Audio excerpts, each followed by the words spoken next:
नमस्ते बच्चों, आपका एक बार फिर से स्वागत है आपके अपने चैनल अचीवर्स क्लासेज पर। जैसा कि आप लोग जानते हैं कि हम लोग इस चैनल पर अभी क्लास 6 की साइंस बुक पढ़ रहे हैं जिसका नाम है जिज्ञासा। और इसके अंतर्गत अभी हम लोग पढ़ रहे हैं इस पाठ्य पुस्तक का पाठ 2 जिसका नाम है सजीव जगत में विविधता। तो वीडियो में आगे बढ़ने से पहले बच्चों प्लीज़ वीडियो को लाइक कीजिए, कमेंट कीजिए और अगर चैनल पे नए हैं तो प्लीज़ चैनल को सब्सक्राइब कर दीजिए। तो बच्चों आज के इस वीडियो में हम लोग पढ़ेंगे इस पाठ्य का टॉपिक जो है विभिन्न परिवेश में पौधे और जंतु। तो इसके संबंध में हम लोग ऐसे समझेंगे जो विभिन्न परिवेश में पाए जाने वाले पौधे और जंतु में जो है अलग अलग विभिन्नताएं होती हैं। जैसे वो चलने के लिए अपने शरीर के अलग अलग भागों का उपयोग करते हैं। यहाँ किताब में जो है उदाहरण के रूप में मछली और बकरी को लिया गया है जिसका फिगर यहाँ पर दिया गया है। इसमें बताया जा रहा है जो और हम लोग जानते भी हैं जो मछली जो है अपने गति करने के लिए, क्योंकि मछली पानी में रहती है तो इसको पानी में गति करने के लिए, तैरने के लिए जो है उसका शरीर जो है जो कि धारा रेखित होता है, यहाँ धारा रेखित स्ट्रीमलाइंड जिसको कहते हैं, और उसके शरीर पर पाया जाने वाला पंख जो है जिसे फिन कहा जाता है, ये दोनों पार्ट जो है उसको मदद करती हैं पानी में तैरने के लिए। और वहीं पर जो है बकरी जो है तो ये अपने चलने के लिए जो है अपने पैरों का प्रयोग करती हैं, पैरों का यूज करती हैं। तो इसी तरह से जो है हम लोग देखते हैं जो विभिन्न परिवेश में पाए जाने वाले जंतु और पेड़ पौधों की आकृति भी एक दूसरे से भिन्न होती है, उनका आकार भी एक दूसरे से भिन्न होता है, उनके खाने पीने का की चीज़ें भी एक दूसरे से भिन्न होती हैं। और इसी आधार पर जो है बच्चों यहाँ पर नीचे एक क्रियाकलाप दिया गया है जिसमें कि कह रहा है जो आइए तुलना करें और विश्लेषण करें। यहाँ पर तालिका 2.6 को देखें और श्याम पट पर उसकी तरह एक तालिका बनाए, और जो कि नेक्स्ट पेज में है। और आगे है जो अब उन पौधों और जंतुओं के नाम की सूची बनाइए जिन्हें आप या आपके सहपाठियों ने इन स्थानों पर देखा है अथवा जिनके बारे में आप जानते हैं। कुछ उदाहरण दिए गए हैं, आप और उदाहरण जोड़ सकते हैं। यहाँ पर देखिए जो यह तालिका जो है 2.6 नेक्स्ट पेज में है जो कि इस प्रकार है। तालिका में बताना है जो विभिन्न परिवेश में पाए जाने वाले जंतु। यहाँ पर कुछ उदाहरण दिए गए हैं जैसे कि मरुस्थल में पाए जाने वाला जंतु जो है ऊंट होता है। वहीं पर्वतीय क्षेत्र में पाए जाने वाले पौधे के नाम के रूप में जो देवदार का वृक्ष दिया गया। महासागर में पाए जाने वाले जंतु जो है मछली होती है। जंगल में पाए जाने वाले जंतु शेर होते हैं। इसी तरह से कुछ अन्य उदाहरण जो आपने प्रकृति के सैर के दौरान अवलोकन किया है उसको यहाँ पर डाल सकते हैं, या अपने इस तालिका को भरने के लिए अपने सहपाठियों का भी मदद ले सकते हैं। आप इसको पूरा करने की कोशिश कीजिएगा। मुझे उम्मीद है जो आप लोग आराम से इस तालिका को पूरा कर लीजिएगा, भर लीजिएगा। अगर कहीं पर भी परेशानी हो तो कमेंट बॉक्स में बताइएगा, मैं इसको सॉल्व करके आपको बताऊंगी। आगे बताया जा रहा है जो विभिन्न क्षेत्रों में पाए जाने वाले जंतुओं और पौधों के संबंध में आपके क्या अवलोकन है। मतलब अलग अलग क्षेत्रों में जो हम लोगों ने जब प्रकृति के सैर पे गए तो अलग अलग क्षेत्रों में हम लोगों ने जो अलग अलग तरह के पौधे देखे, अलग अलग तरह के जंतुओं को देखा, तो उस पर हम लोगों ने अवलोकन किया। तो उन अवलोकनों को जो है अपने सहपाठियों के साथ चर्चा करना है। चर्चा करने से हमारी जो नॉलेज लेवल जो है वो बढ़ती है। तो आप लोग भी जरूर अपने मित्रों के साथ इस टॉपिक को जरूर अपने क्लास में चर्चा कीजिएगा।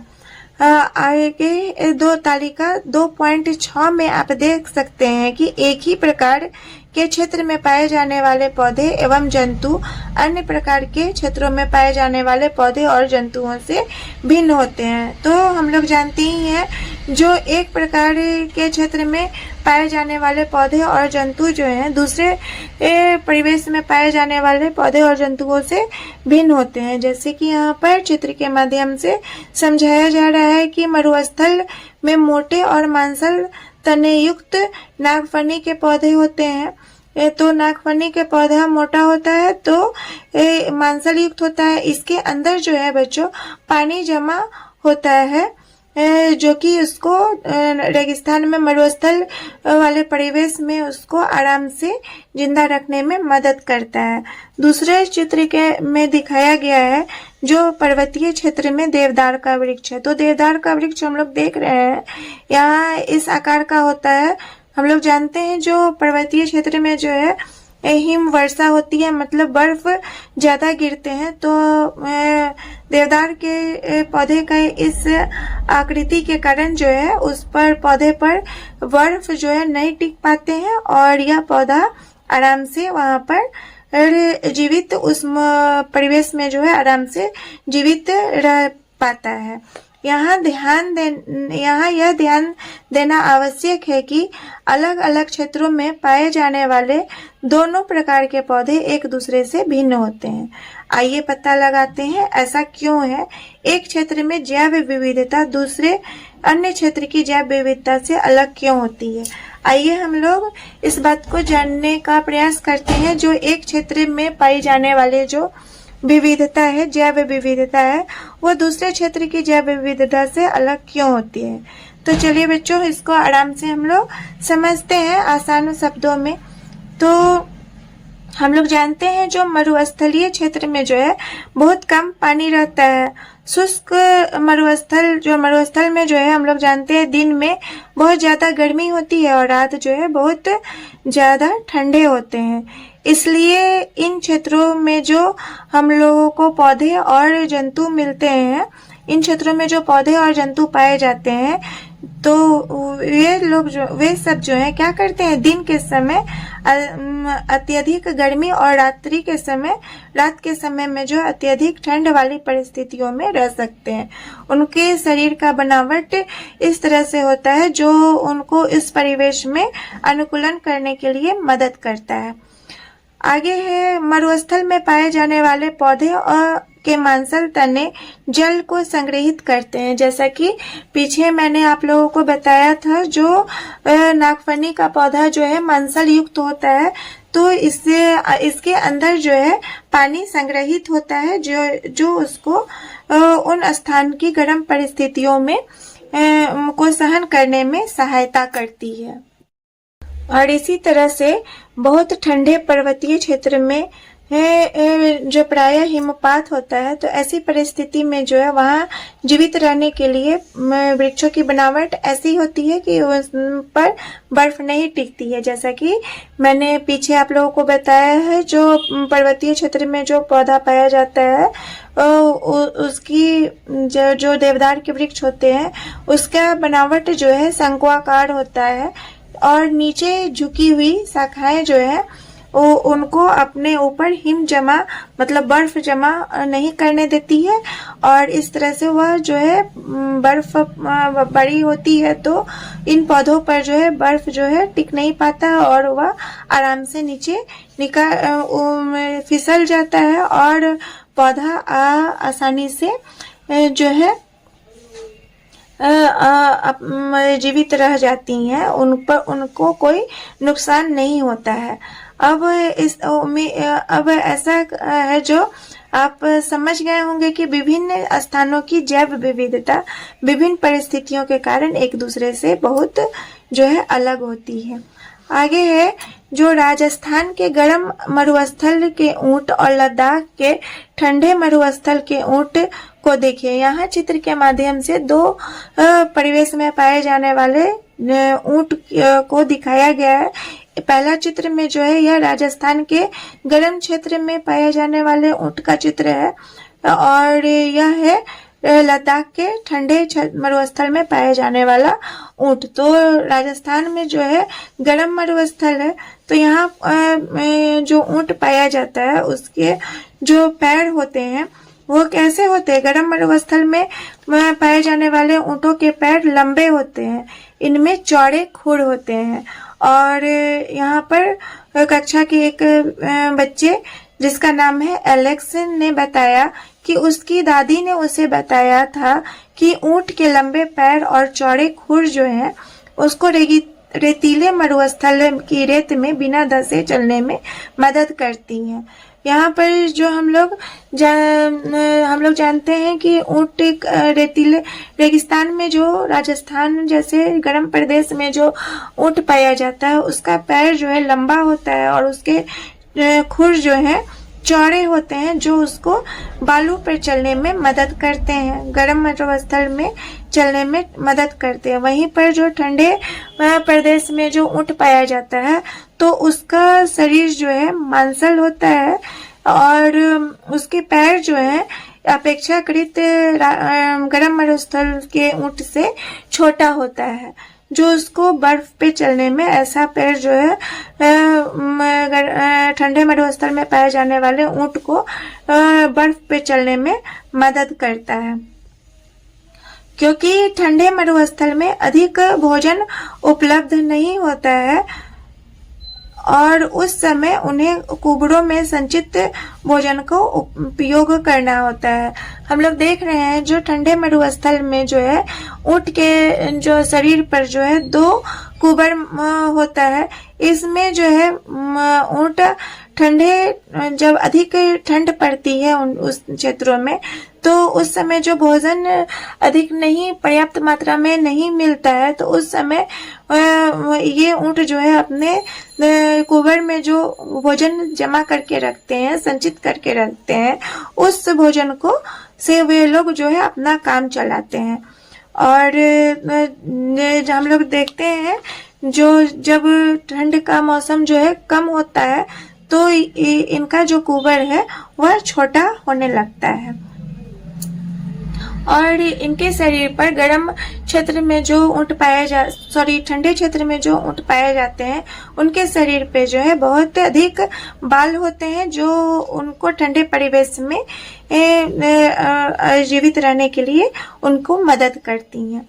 वहीं पर जो है मरुस्थल के ऊंटों को जीवित रहने की ऐसी कौन सी विशेषताएं सहायक हो सकती हैं। यहाँ पर पूछ रहा है जो मरुस्थल में जो ऊंट होती है उनको जीवित रहने के लिए उनकी कौन सी विशेषताएं उनको मदद करती हैं। तो मरुस्थल में पाए जाने वाले जो ऊंट होते हैं वे भी जो है वहां पर बहुत अधिक पानी नहीं पाई जाती है, तो ऐसे ऊंट जो है बिना पानी पिए ही इनको ऐसा पावर होता है इनके अंदर जो ये बिना पानी पिए हुए ही जो है बहुत अधिक दिनों तक रह सकते हैं। आगे अगले पेज में जो है बता रहा है जो कक्षा के अन्य विद्यार्थियों ने भी अपने अवलोकनों को साझा करना आरंभ किया। अब कक्षा में दूसरे विद्यार्थी भी जो थे वे भी जो विभिन्न जगह गए थे तो वहां पर भी जो उन लोगों ने जो अवलोकन किया उसको बताना शुरू करते हैं। राजस्थान की रहने वाली काशी ने एक बच्ची जो राजस्थान में ही रहती है उसने बताया जो ऊंट कम मात्रा में मूत्र विसर्जन करते हैं, मतलब राजस्थान में जो ऊंट पाए जाते हैं वे जो है कम मात्रा में मूत्र विसर्जन करते हैं। उनका गोबर सूखा होता है और उन्हें पसीना भी नहीं आता है।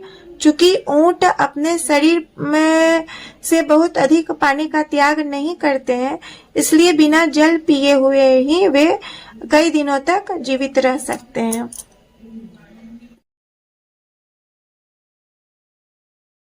तो बच्चों आगे बताया जा रहा है कि बच्चों की कक्षा के एक विद्यार्थी जो नीलगिरी में रहती है उसने बताया कि उसके क्षेत्र में जो बुरांस का पौधा पाया जाता है तो वहाँ के बुरांस के पौधे की ऊंचाई जो है कम होती है और उसके पत्ते छोटे होते हैं ताकि वे जो है पहाड़ की चोटियों पर तेज हवाओं में जीवित रह सके। वहीं पर दूसरे विद्यार्थी जो कि सिक्किम में रहती हैं उसने बताया कि उसके क्षेत्र में जो बुरांस के पौधे पाए जाते हैं वह जो है अधिक लंबे होते हैं। इसलिए इस तरह से हम लोग देखते हैं कि भिन्न क्षेत्र में पाए जाने वाले बुरांस के पौधे भी उन क्षेत्रों में जीवित रहने के लिए विभिन्न विशेषताएं प्रदर्शित करती हैं। इस तरह से एक अगला दूसरा बच्चा जो है वह अपने सहपाठी को बताता है कि एक बार जो है वह अपने माता पिता के साथ अंडमान निकोबार गया था और वहाँ उसने जो देखा जीव जंतु को, विभिन्न प्रकार के जीव जंतुओं को, उस और उनके संबंध में जो उसने अवलोकन किया उसको अपने सहपाठियों के साथ, अपने मित्रों के साथ शेयर करता है। इस तरह से हम लोग देखते हैं कि किसी विशेष क्षेत्र में पाए जाने वाले पौधे और जंतुओं की अपनी विशिष्ट विशेषताएं होती हैं जो वहाँ जो क्या करती है, वही विशेषताएं जो है उन जीव जंतुओं को और पेड़ पौधों को जीवित रहने के लिए सक्षम बनाती है।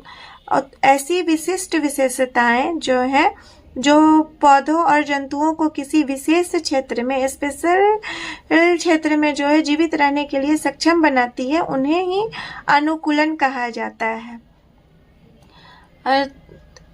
जैसे कि देवदार का पेड़ जो है आकार, देवदार के पेड़ का आकार और बुरांस की ऊंचाई ऐसे अनुकूलन है जो उन्हें पर्वतीय क्षेत्र में जीवित रहने में सक्षम बनाता है। अब आगे बताया जा रहा है कि वह स्थान जहाँ पौधे और जंतु रहते हैं उसे उसका आवास कहते हैं। उदाहरण के लिए समुद्री कछुओं का आवास समुद्र या महासागर होता है, वहीं पर ऊंट का आवास गर्म या ठंडा मरुस्थल है और बुरांस का आवास पर्वतीय क्षेत्र है। पौधे और जीव जंतुओं का आवास जो है उन्हें जीवित रहने के लिए भोजन, जल, वायु, आश्रय और अन्य आवश्यकताएं प्रदान करते हैं। कई प्रकार के पौधे और जंतु जो है एक ही आवास में रह सकते हैं। आवास किसी क्षेत्र की जैव विविधता को निर्मित करने में महत्वपूर्ण भूमिका निभाता है। एक ही तरह के आवास में जो है विभिन्न प्रकार के पौधे और जंतु रह सकते हैं, आराम से रह सकते हैं और किसी क्षेत्र की जैव विविधता को निर्मित करने में जो है महत्वपूर्ण भूमिका आवास से निभाता है। इस तरह से आगे हम लोगों का जो है एक वैज्ञानिक से परिचय करवाया जा रहा है, जिनका वैज्ञानिक के बारे में बताया जा रहा है, जिनका नाम है सालिम अली और जिनका जीवन काल जो है 1896 से 1987 के बीच रहा था।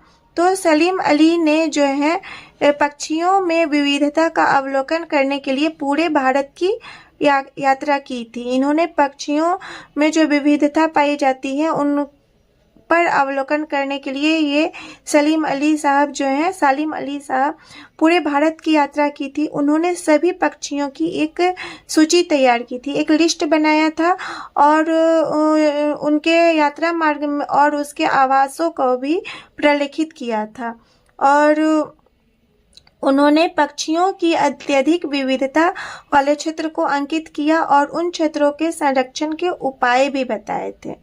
केवला देव राष्ट्रीय उद्यान भरतपुर राजस्थान और रंगनाथिट पक्षी अभयारण्य मंड्या कर्नाटक ऐसे संरक्षित क्षेत्रों के उदाहरण हैं।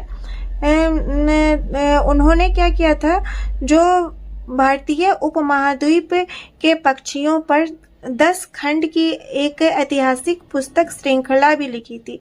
वैसे पक्षी जो भारतीय उपमहाद्वीप में पाए जाते हैं तो उन पर जो है ऐतिहासिक पुस्तक श्रृंखला भी लिखी थी जो 10 खंडों की हैं। उन्हें भारत का पक्षी पुरुष कहा जाता है। सालिम अली को जो है भारत का बर्ड मैन ऑफ इंडिया के नाम से भी हम लोग जानते हैं और उनके योगदान के लिए उन्हें जो है 1976 में पद्म विभूषण अवार्ड से सम्मानित भी किया गया था। आगे आप किन किन विधियों से पौधे और जंतुओं के आवास के आधार पर उनके समूह बना सकते हैं।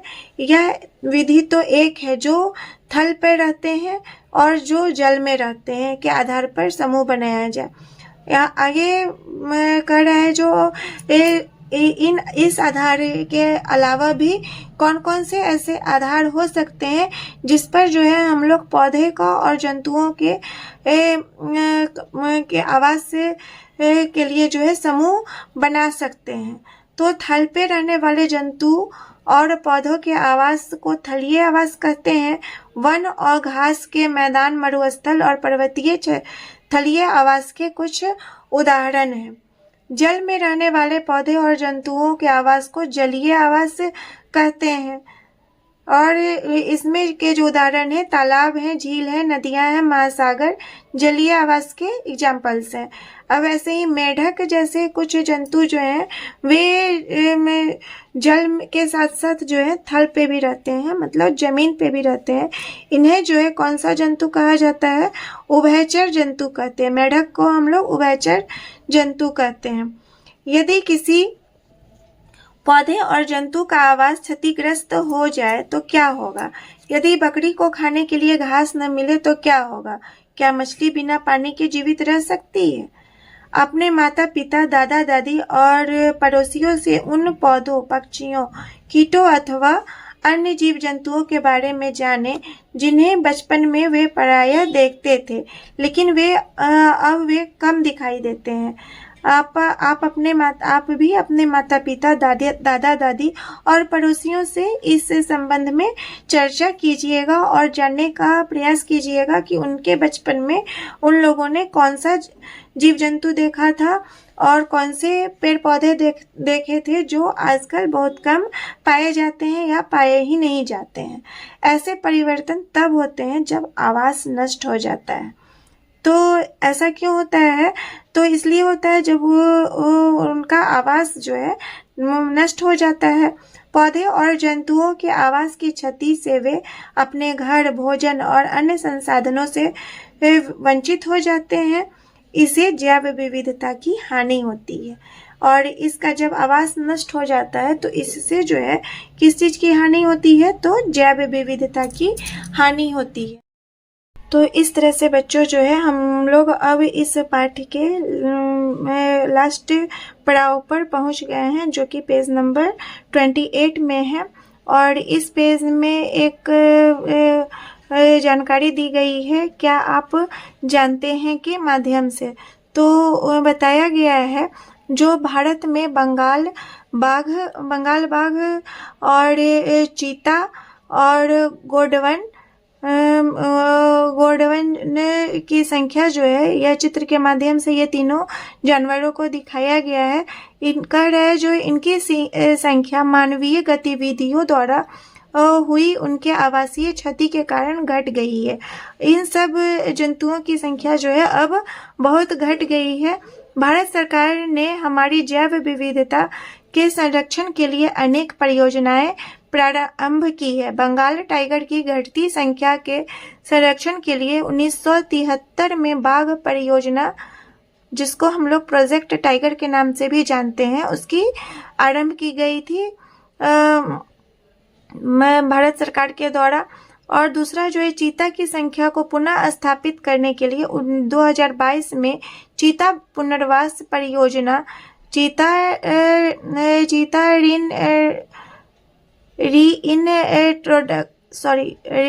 रीइंट्रोडक्शन प्रोजेक्ट प्रारंभ की गई है। इसी प्रकार जो है गुजरात, राजस्थान और महाराष्ट्र राज्यों में जो है गोंडवन के आवासों को संरक्षित क्षेत्र घोषित कर दिया गया है। आगे है एक पवित्र उपवन सेक्रेट ग्रोव से, जिसको जो है परंपरागत रूप से संरक्षित वन के रूप में भी जानते हैं। यह जो उपवन है वह आबादित वन क्षेत्र है जिसका आकार बहुत छोटे से लेकर बहुत बड़े तक हो सकता है। पवित्र उपवन जो है पूरे भारत में पाया जाता है। यह जो है उपवन संरक्षित वन जो है पूरे भारत में पाया जाता है। यह कई प्रकार के यहाँ पर जो है कई प्रकार के औषधीय पौधे पाए जाते हैं और विभिन्न प्रकार के पौधे और जंतुओं का घर भी होता है। इनका संरक्षण स्थानीय समुदाय द्वारा किया जाता है। इस तरह के जो वन होते हैं जिसको पवित्र उपवन कहा जाता है, इसका संरक्षण जो है वहाँ के जो स्थानीय लोग होते हैं उनके द्वारा किया जाता है और यहाँ किसी को भी किसी जीव जंतु को हानि पहुँचाने, पेड़ों को काटने या क्षेत्र को क्षति पहुँचाने की अनुमति नहीं है। इस प्रकार के पवित्र उपवन सामुदायिक रूप से संरक्षित जैव संपदा है। इस तरह के जितने भी उपवन होते हैं वह संरक्षित जैव संपदा है। आप अपने क्षेत्र के पवित्र उपवन के विषय में पता लगाइए। आपके क्षेत्र में भी अगर कोई पवित्र उपवन है, ऐसा सेक्रेड ग्रोव्स है, तो उसके बारे में पता लगाइए और उसकी चर्चा अपने मित्रों के साथ कीजिए। हमें अपने ग्रह को जीवन से परिपूर्ण बनाए रखने के लिए जैव विविधता की रक्षा करने की आवश्यकता है ताकि पौधे और जंतु बचे रह सके और फलते फूलते रहें। हमें जो है अपने ग्रह पर जो इतनी सारी जीव जंतु हैं, पेड़ पौधे हैं, इनको बनाए रखने के लिए जो है जैव विविधता की रक्षा करना आवश्यक है। अगर जैव विविधता की रक्षा नहीं करेंगे हम लोग तो यहाँ पाए जाने वाले पौधे और जंतु जो है धीरे धीरे विलुप्त हो जाएंगे। अगर हम लोग चाहते हैं जो वे लोग बचे रह सके तो हम लोग को जैव विविधता की रक्षा करनी होगी। आगे में जो है इस पाठ के अंतर्गत आने वाले कुछ प्रमुख शब्दों को बताया गया है जिसको हम लोगों ने इन शब्दों को जो है हम लोगों ने इस पाठ में पढ़ा है और इसके बारे में समझा है। नीचे जो है सारांश दिया गया है, यहाँ पर कुछ पॉइंट्स दिए गए हैं। इस पॉइंट्स को बच्चों आप लोग निश्चित रूप से पढ़िएगा और इन्हें याद कर लीजिएगा जिससे पाठ को अच्छी तरह से समझने में मदद मिलेगी। और इस पाठ के अंतर्गत जो आने वाले क्वेश्चन आंसर है उनको भी आप लोग जो है आराम से हल कर पाएंगे। और इस तरह से जो इस पाठ के अंतर्गत आने वाले जो प्रश्न हैं और उनके जो उत्तर होंगे उसको हम लोग नेक्स्ट वीडियो में डिस्कस करेंगे। तो प्रश्न उत्तर को अच्छी तरह से समझने के लिए आप लोग जो है नेक्स्ट वीडियो ज़रूर देखिएगा। और अगर आपको मेरा वीडियो अच्छा लगता है तो प्लीज़ वीडियो को लाइक कर दीजिए, चैनल को सब्सक्राइब कीजिए और कमेंट में भी अगर कोई परेशानी है तो प्लीज़ उसे कमेंट बॉक्स में ज़रूर बताइए।